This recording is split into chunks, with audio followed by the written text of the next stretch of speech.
Hello, today we're going to look at how graphs, tables and now algebra work together inside linear algebra. Now up until now we've only looked at tables and graphs, but I suppose the whole point of this is to build up to the algebra section for high school. So an equation of a line represents all the points on a line algebraically. Using the equation of a line we can find any points or coordinates on a line. A simple form of an equation is called slope-intercept form, and that's the main form that we'll be using.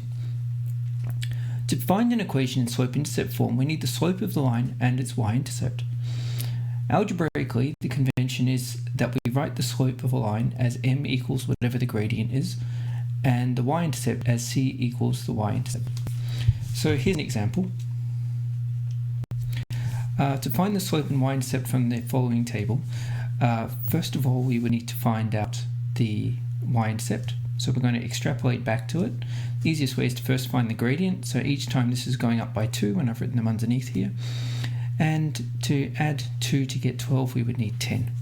So this is where it's going across the y-axis, and so as per the convention we're going to write c equals 10, and from here we know the gradient is going to be 2, so we'll write m equals 2.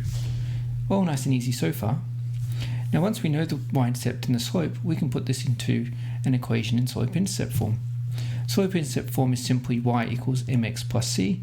We put y equals m, the gradient, times by x plus c, which is the y-intercept.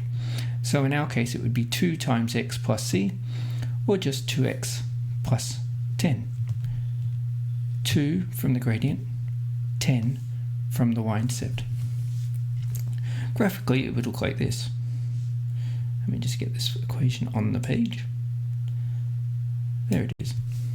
Okay, that's a bit annoying. So to start with we have the y-intercept. We could put a point on the graph, on the axis, and then for every unit that we go across we're going to go up 2.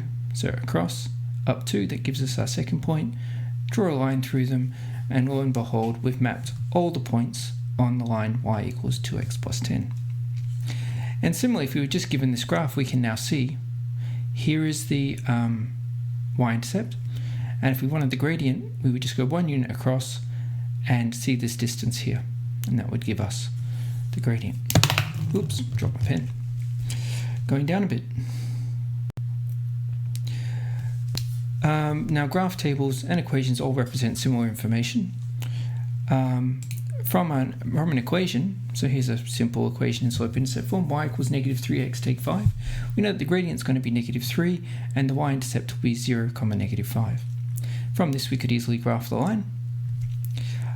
Here's the y-intercept we found earlier, negative 5, and we know that it's going to go down 3 for every unit that it goes across.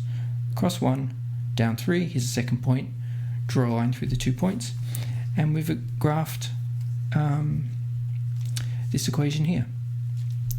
Similarly, if we're given an equation, we can find values in a table. So here's an equation, y equals negative 3x minus 5. If we were trying to find 1, 2, 3, 4 and 25, now obviously this is not a difference table because that hasn't increased by 1, we could find the coordinates, the corresponding y coordinates, by substituting 1 where we've got x. So negative 3 times 1 gives us negative 3, take another 5 is negative 8. There's our first coordinate. Then for 2 we would substitute 2 in where we've got x. Negative 3 times 2 is negative 6, take 5 is negative 11. The coordinate would be 2, negative 11. And so on and so forth, up to, so we could do 25. Negative 3 times 25 is negative 75, take another 5 is negative 80. So the point 25, negative 80 would be on the graph. Now that would be difficult to do if we were just going to keep counting up by, well, keep counting down by negative 3, or graphing it, because it might be quite a big graph. But from the equation of a line it's quite simple. And we should probably check that these points do exist on there. So 1, negative 8, that's true. 2, negative 11, which would be about here. Where's 2, negative 11? There. And 3, negative 14. So there we go. From this we can recognize an equation in slope-intercept form.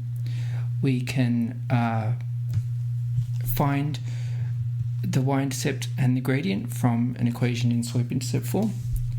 We can graph an equation in slope-intercept form, and we can make a table from an equation in slope-intercept form. Now, this is probably the scary thing that your parents talk to you about in algebra, but if you've managed to understand this, you've made a huge leap today. Thank you, everybody. I hope that was helpful.